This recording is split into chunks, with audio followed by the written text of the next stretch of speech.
Well, I've made my list. I've checked it twice. Now it's up to you to see if it's naughty or nice. My top 10 movies of 2025 and a few of the worst up next at Mark at the Movies.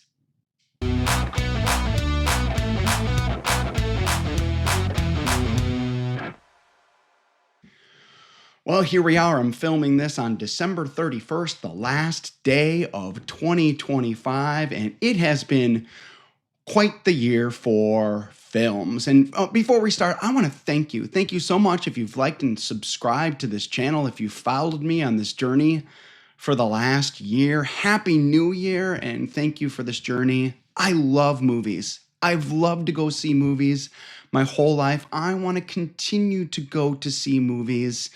Let's continue to have conversation. If you're stumbled upon this channel for the first time, like and subscribe this video. Well, here we go. My first ever on this channel for since I've been here for the entire year, the top 10 films that I loved from 2025. And whether you like this year or not, I'll tell you that this is a year that, and you've heard it before, that was not my favorite year in film. No Marvel films at all make my top 10 list, not even my honorable mentions. So of the three films, you know that that's not great because I am a giant Marvel fan. No Star Wars films. There was no Star Wars films filmed this year. So nothing like that. So here we go. A couple honorable mentions before we get into the top 10. First honorable mention is the Chinese film Ne Zha 2. Ne Zha 2 was such a delight. My son and I got to do some homework and see the first one online. We thought the first one was okay. It was a nice introduction into the culture and into the characters, but really just a family-friendly, cutesy film.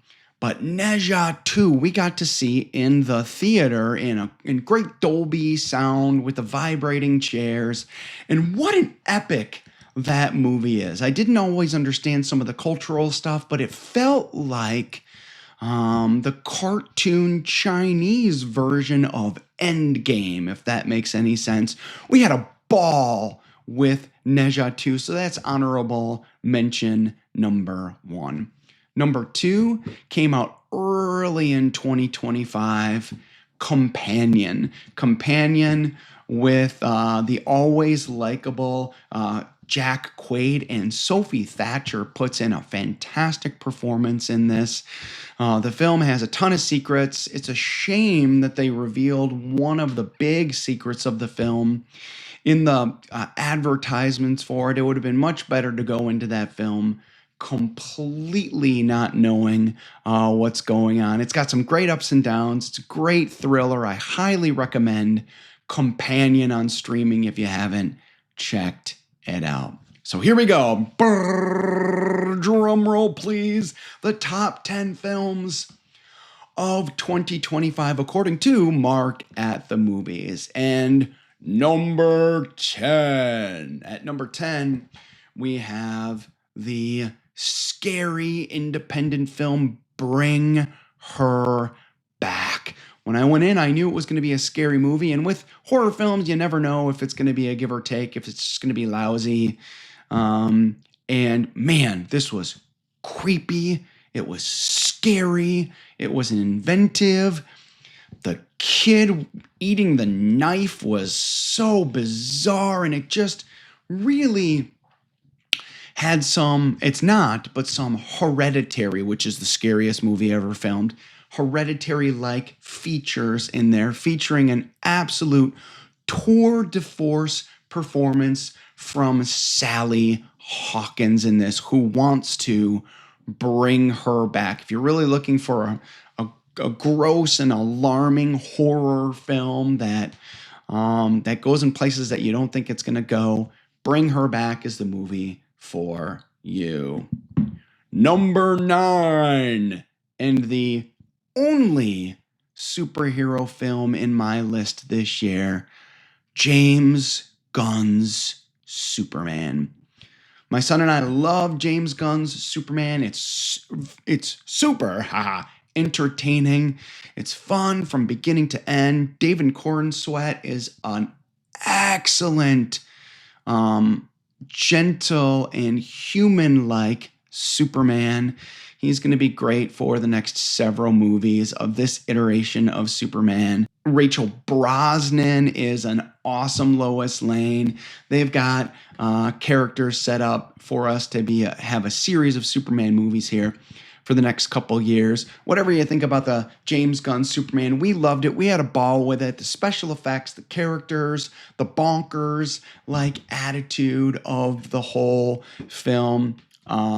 Crypto was really cute and chaotic. We loved it. Superman number 9. Number 8, and the most recent on this list, just saw Marty Supreme last week, and it felt like an epic, chaotic feature, really well filmed. Timothée Chalamet is the best working actor that we have in film today. Whatever you think about him personally, whether you think he's arrogant or awesome or cute or whatever, he's a charming and talented actor, and Marty Supreme is just one of those amazing character studies where you set up all the pins and make this bowling ball of chaos just knock them all down. It was a really, really fun watch. Number 8, Marty Supreme. Number 7, and you might think this is too low, but I've been thinking about this movie for a long time. It came out earlier in the year. Number 7, Sinners. Sinners came out earlier in the year, and it was at the time because nothing had come out very good. Sinners was the best film of the year for a long time. Ryan Coogler is a master of this kind of film, kind of this epic vampire film with an amazing dual role by Michael B. Jordan playing twin brothers. And, the best films, I say, are always the ones that you take out all the sensationalism, and if it's still a movie worth watching, it's probably a really great movie. I believe it was the first movie I gave 4 stars to this year, and this is one of those movies where you take out the vampire stuff that really doesn't get going until the middle of the second act, and it is still an excellent film. So Sinners, number 7. Number 6, Hamnet. Oh man, Hamnet is such an incredible masterclass in acting, led by the amazing Jessie Buckley. Give her the Oscar right now. Jessie Buckley gives my favorite performance in any film this year. She is spectacular in this film. I loved Hamnet, and this is a film that sets up for the most satisfying third act filmed this year. The last 20 minutes of this film is an emotional juggernaut, and I was here for it and loved every second of Hamnet. That's my number 6. Number 5, Knives Out, Wake Up Dead Man. My wife and I love the Knives Out movies. The first one is really, in my opinion, one of the best murder mysteries to come out in decades. The second one was a little uneven, but I think Dead Man Walking might be the best in the Knives Out series. It's an excellent murder mystery, but really, at its heart, what this movie is what does it mean to have faith, and who has faith and who doesn't. And Josh O'Connor gives one of the most subtle performances in the history of film of what it means to truly be a man of faith. If you're a Christian, I suggest you watch this film from beginning to end and just watch this masterclass of Josh O'Connor and his faith journey. Knives Out is an excellent murder mystery, really well performed by many of the performances. But Josh O'Connor and the faith piece of the movie is it's it's wonderful.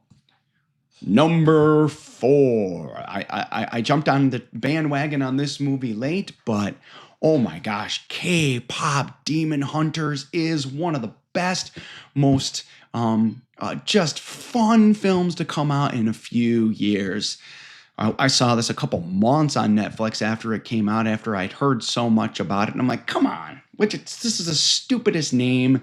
This isn't my demographic. There's no way this is. And I loved it. I loved it. The music by AJ is amazing. Golden is an absolute sensation.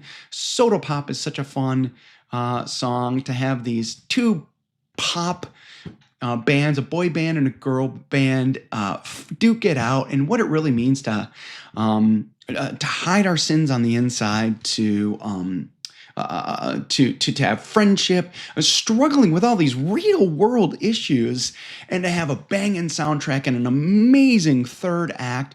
This is a movie that I've watched a few times and can't get the soundtrack out of my head. K-pop Demon Hunters at number four. Number three, another Netflix film, Guillermo del Toro's Frankenstein. Oh my gosh, what an epic. I don't know if it's the best Frankenstein ever made, but I turned this on late at night one night and said, all right, I'll watch half of it. Sat through the whole thing from beginning to end, watched every minute of it, was riveted. Jacob Elordi as the monster gives my second best performance of the entire year in this film. He was unbelievable in this. The cinematography, the way that it's filmed, the performances.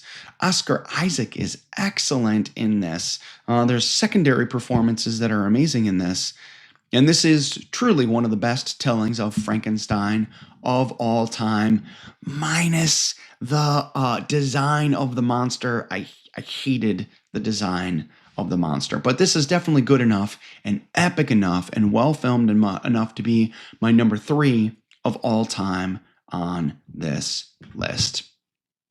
Well, I went back and forth on number one and number two for a few weeks, but I watched both of them the last week, and I'm sure now.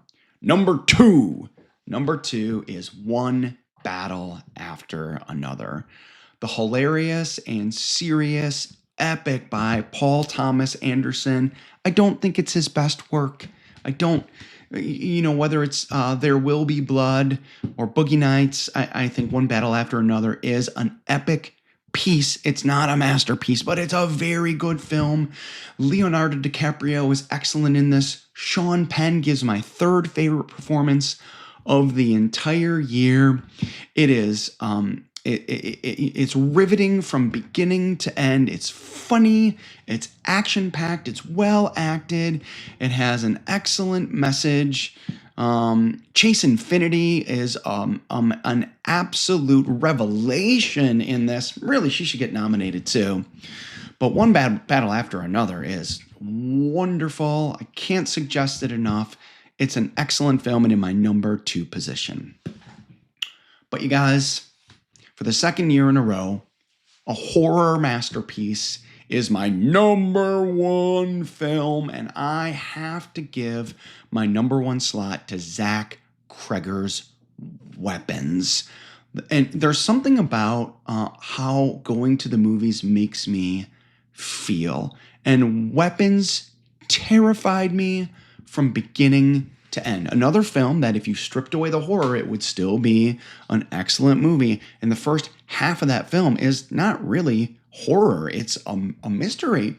It's a mystery in how it's constructed with all the different characters and seeing it from different ways with the same narrative, but different character points of view. And it's such a scary film. It's so wonderfully crafted. The end is as bonkers as it gets. And I will say that There's nothing like seeing those kinds of films the first time in the theater and just like, oh, like actually putting a dent in your seat because it's so terrifying. The second time through, of course, not as scary because all the secrets are revealed. But Amy Madigan gives a masterclass in what a villain should be, and there's no reason given to why the villainous stuff is really happening. You can theorize about it, but man, she is incredible in this. Zach Kreger is one of our youngest and brightest upcoming in the horror and tension and drama genres. Weapons is my favorite film of 2025. Well, those are my top 10. How about we get to a few of the worst films of 2025 as far as I'm concerned. I'm sure there are a few of them out there for you. I don't really like to spend too much time on the negative. There were plenty of good films out this year. None of them came close to whether it's The Brutalist or whether it's The Substance, which are two movies that still hang with me today. They are 5-star masterpieces for sure.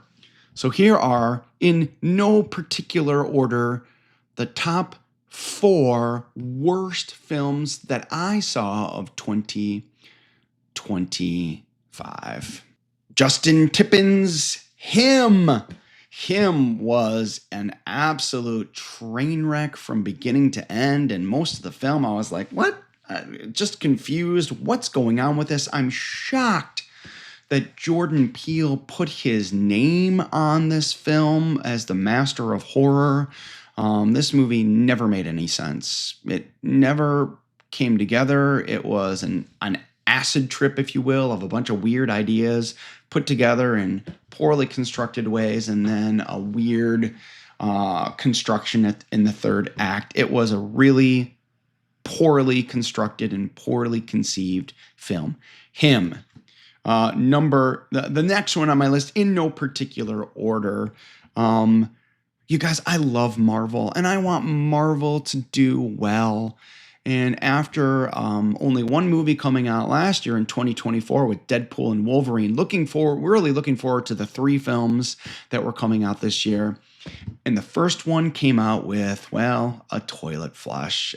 Captain America: Brave New World was so bad. You could tell that there was a ton of reshoots and they were put together poorly. They made a colossal mistake in revealing the Red Hulk as not as a third act surprise, but just to try to get more butts in the seats. So really, there was no surprises in Brave New World at all. Anthony Mackie is an amazing Falcon and Captain America. They had him off to the sidelines, and instead it was more of a Hulk film that really didn't work because he didn't appear till the third act, and then having to put Tiamat in there and explain why all that, it was poorly constructed, poorly made, not exciting, nothing fun about the movie. Let me count the ways and how many ways I can put together why this movie failed. It was supposed to be their grand entrance into the year, and it was a disappointing flop. My next one on the list is Red Sonja. Red Sonja, from beginning to end, was an absolute train wreck. It was a terrible piece of filming. Now look, Kellen Moore put her best work into it. You could tell she worked her butt off to try to make this a great piece of movie. But man, what a poorly conceived film from beginning to end. And while in no particular order, I got to tell you, this movie is the number one worst film of the year because it's a Disney film, because of how the budget it had, because of the stars that were in it. The worst film of the year is Disney's Snow White. Turns out Gal Gadot can't sing. It was probably bad to cast her as the evil queen. She can't really act all that well. I love her as Wonder Woman. Bad in this. The dwarves were really, really, really creepy, and they were added later because no one liked that they had thieves instead of dwarves and they were human characters. And look, Rachel Zegler was fine in this, but honestly, she didn't do herself any favors in public with all the different publicity tour stuff that she did. And honestly, Snow White is not a women's empowerment piece. It's just not. Disney, go ahead and write a women's empowerment piece, but to change Snow White into a movie where the princess kiss doesn't mean anything is maybe one of the stupidest mistakes that Disney has ever made. And I'm guessing it's a reason why people didn't come out and see it. So Snow White, in my opinion, is the worst film of 2025. Well, there you have it. My best and worst of 2025. I had a ball putting this list together and going to the 107 movies this year. Didn't love every one of them, but I love going to the movies. Hey, let's continue the conversation. What's your list? Type out your top 10 list of the best movies. What are your worst movies of the year? Put together a list. Let's talk back and forth. What did I miss? Do you agree with my list? Let's continue to have the conversation, and let's go to the movies at Mark at the Movies.